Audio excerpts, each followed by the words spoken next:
हैं खीर गंगा के उद्गम स्थान पर, जहां खीर गंगा बह रही है अपने स्वरूप में और गर्म पानी का जो चश्मा यहाँ है, यहाँ लाखों श्रद्धालु देश के कोने कोने से आकर के इसका लाभ उठा रहे हैं। अभी हम मुख्य मंदिर के पास हैं और हमारे साथ है मंदिर के पुजारी देवीराम जी। देवीराम जी वर्षों से इस मंदिर में पूजा कर रहे हैं और ये इस स्थान के महत्व के बारे में थोड़ा प्रकाश डालेंगे कि ये जो यहाँ पे दुग्ध गंगा निकली है, इसके पीछे क्या कहानी है।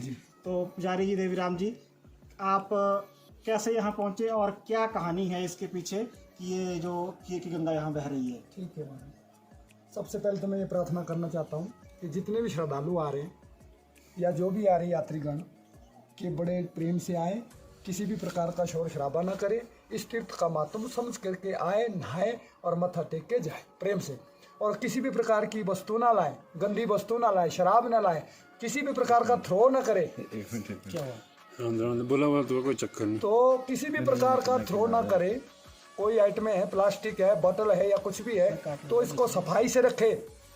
सभी लोग सफाई से रखें। जो भी आने वाला है, चाहे ट्रैकिंग के माध्यम से आ रहा है, चाहे वो किसी भी माध्यम से आ रहा है, तो ऐसा समझिए कि भाई ये तीर्थ स्थल है और यहाँ जितना साफ सुथरा सभी रखेंगे तो सबका ही बहुत इसमें सहयोग रहेगा और महत्व रहेगा और माता का आशीर्वाद होगा। अब मैं अगला समाधान ऐसा करने जा रहा हूँ कि देखो जी, हमारे पंडित जी आए हमारे साथ, नगवाई के हैं, तो हमारे साथ विराजमान हैं।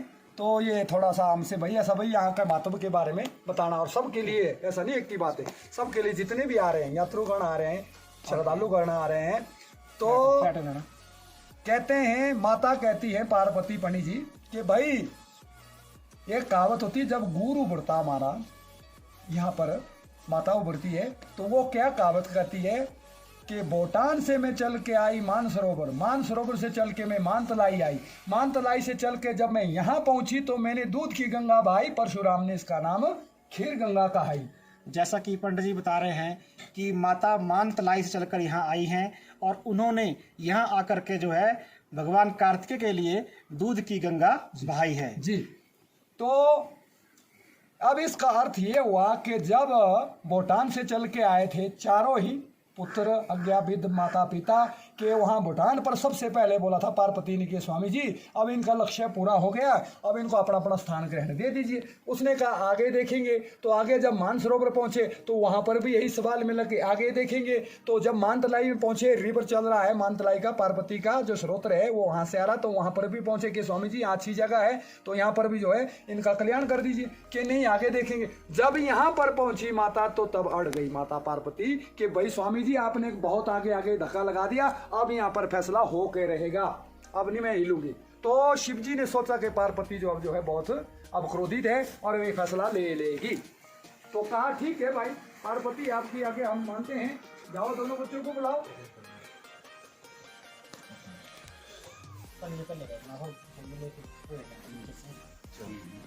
तो जब कहा कि ठीक है, दोनों बच्चों को बुलाया गया, शिव पार्वती यहाँ विराजमान थे कि जाओ, दोनों बच्चों को ऑर्डर दिया गया कि पृथ्वी के जो परिक्रमा है करके आओ, पृथ्वी के जो सृष्टि की चक्कर काट के दोनों बच्चों जाओ परिक्रमा करके आओ।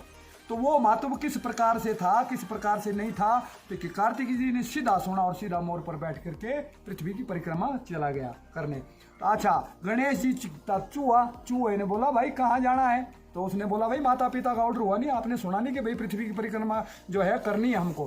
तो चूहे ने बोला भाई देखा भी सोच, क्या बोला माता पिता ने कि माता पिता ही तेरे जगत की जननियाँ हैं और जगत की, ओहो, तब समझा क्या नाम गणेश जी कि भाई वाकई मैंने तो उल्टा सवाल सोचा था।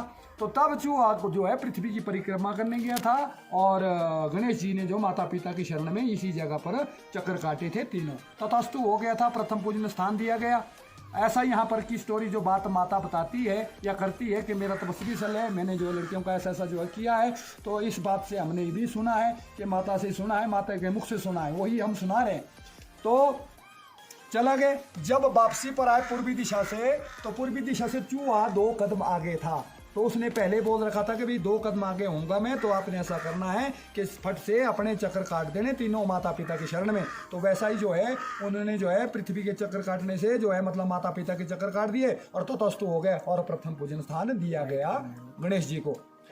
जब गणेश जी को प्रथम पूजन स्थान दिया गया तो कार्तिक जब उतरे तो गुस्से हो गए, क्रोधित हो गए कि भाई साहब को यहीं बिठा दिया और मेरे को जो है पृथ्वी की परिक्रमा करने के लिए भेज दिया।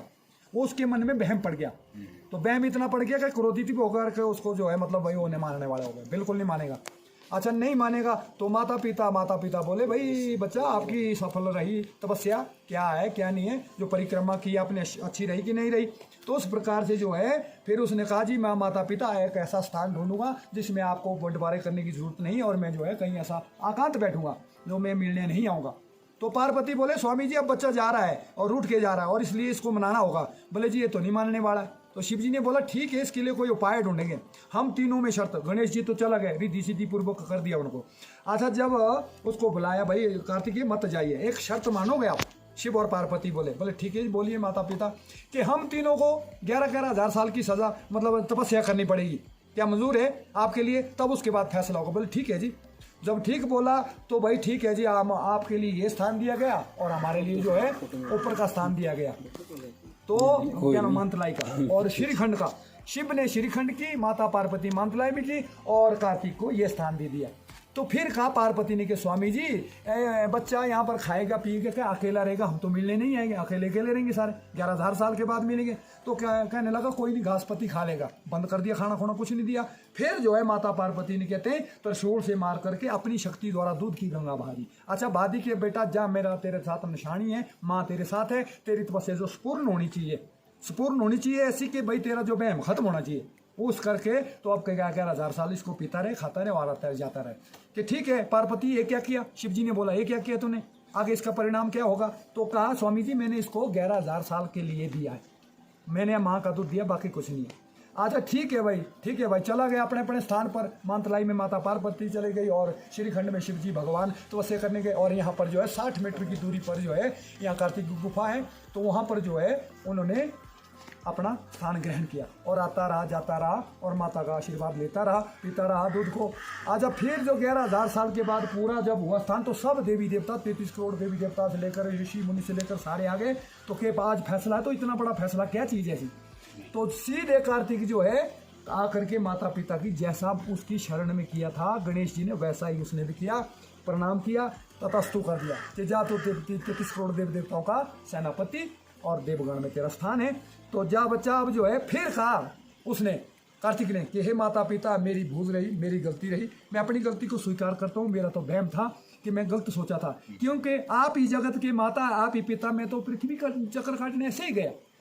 तो उस करके जो है फिर वो दूध गंगा का जो है वो तो हो गया खत्म, उसको भेज दिया कि पार्वती अब ये दूध की गंगा बह रही है, कलयुग आने वाला है और इसका बिजनेस होगा, इसका जो आपस में मार कटाई होगी और कब्जा कास्ट होगा, तो ये तो बहुत बुरा खून खराबी होगी, कि इसका उपाय करिए कि स्वामी जी आप ही करिए। देवगण भी बोले, ऋषिगण भी बोले, सब बोले भाई हमारे बस की बात नहीं, माँ का दूध है। अच्छा ठीक है जी, एक परशुराम है मेरे पास, बाकी कोई नहीं है। तो परशुराम ने कहते काउनी में यहाँ खीर बनाई थी। जब आया था तो परशुराम ने काउनी पर मिट्टी के बर्तन में खीर बनाई। जब वो खीर की हांडी होती भगवान की लीला फिर चली। भाई मेरे पास एक उपाय है।